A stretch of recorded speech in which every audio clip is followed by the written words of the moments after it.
I've just finished up watching Queen's Gambit on Netflix. If anybody hasn't seen it, it's really, really worth the watch. Where a female chess player called Beth Harmon basically takes on all the best male players, and then eventually the Russians. It's set back in the 1960s, and yeah, becomes one of the best grandmasters in the world. Not female grandmasters, just grandmasters. Um, and yeah, people were saying, well, was this a real person or is this a work of fiction?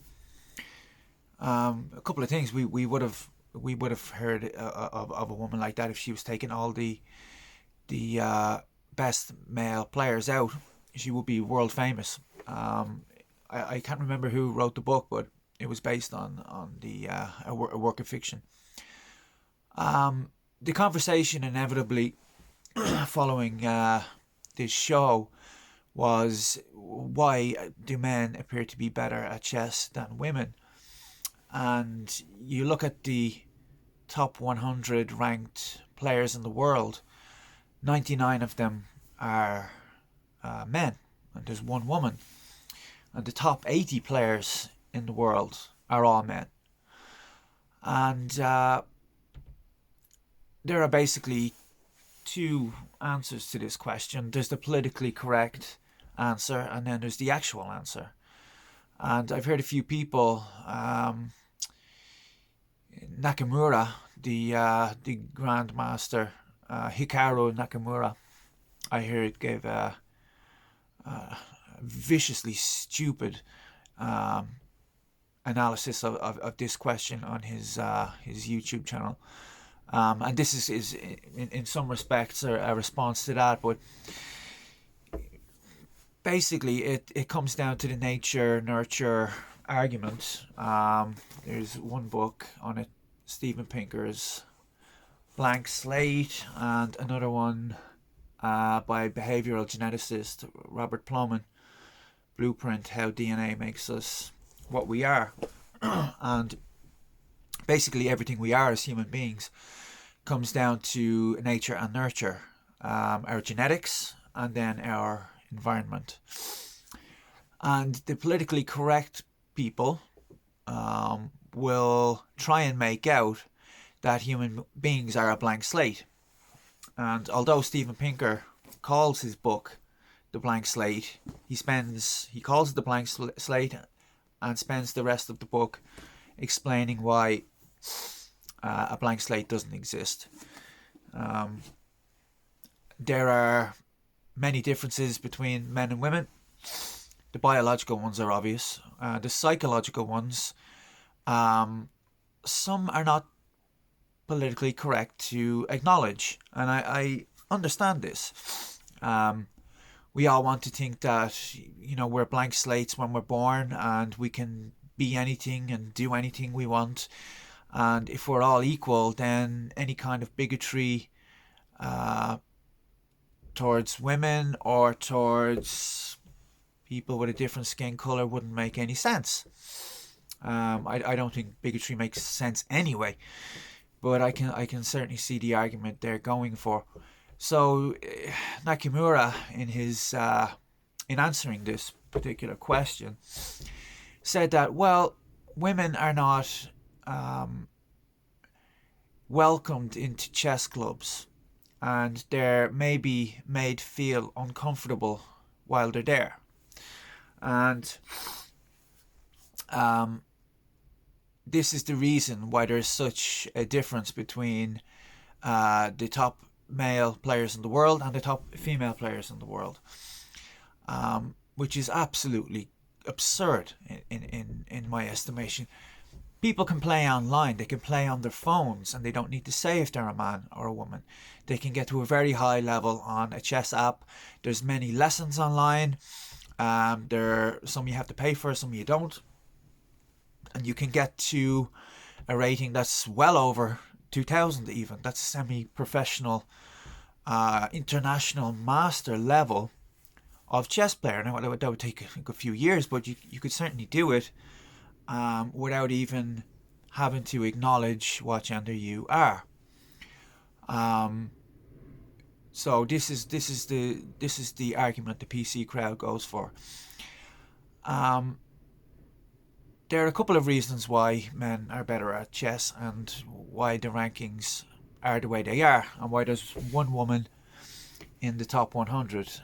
It's the top female player in the world. Obviously, she's a Chinese grandmaster, and just off the bat, I have to say there are some very talented female players. There's a female player called Judith Polgar, who's an incredibly talented player.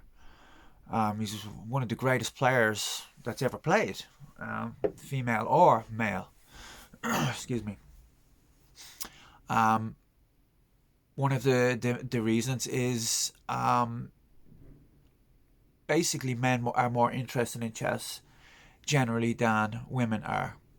And I think it goes to the, if anyone here has ever listened to Jordan Peterson at any length, they will have heard him say that men are interested in things and women are interested in people.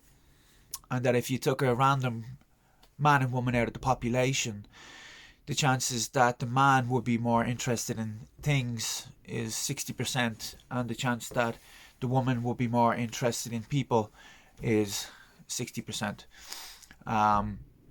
So, yeah, and that is the reason, obviously, why there are far more engineers that are men and far more nurses that are women.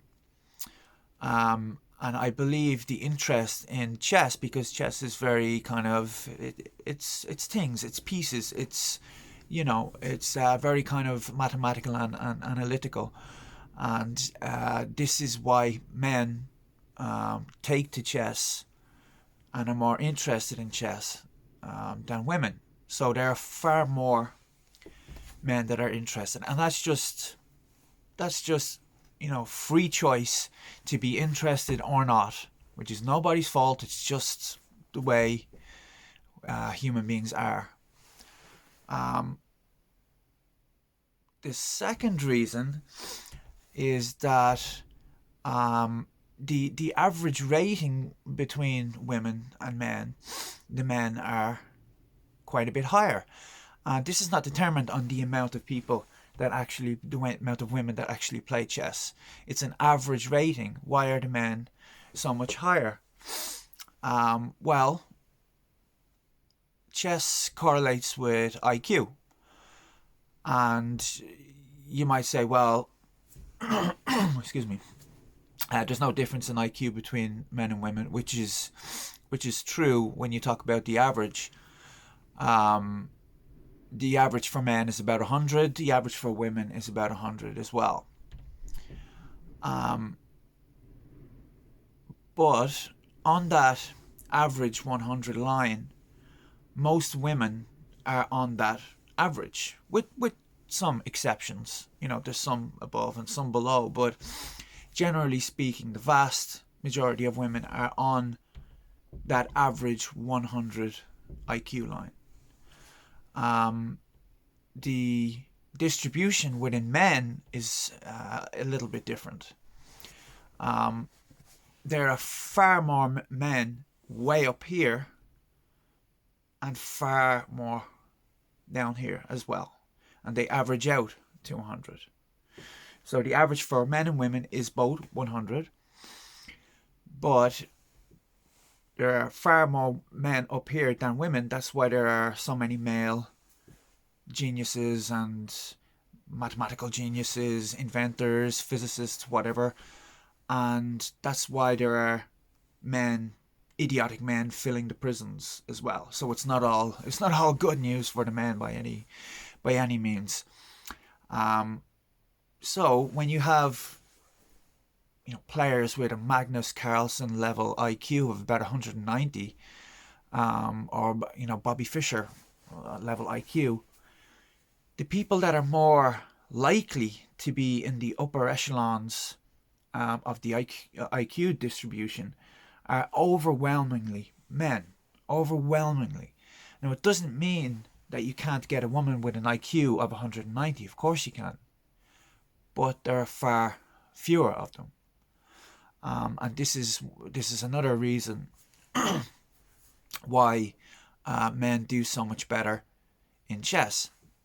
Interest is number one, and the IQ distribution within the sexes is another. And you can see why people are kind of, maybe people will watch this video and say, oh God, that doesn't sound very nice or whatever. But no one says it has to sound nice. You know, evolutionary psychology, behavioral genetics, psychometrics, none of it is politically correct. And no one said it had to be politically correct. You know, the origins of the human species and the psychology of the human species is, you know, it's not exactly commensurate with 21st century progressivism, but that's just the way it is. And if people want to deny facts because they're uncomfortable, then they're simply offended by reality. And you know, I'm sure there are things that women are better at than men, and maybe I'll make a video about that next time. So, over and out.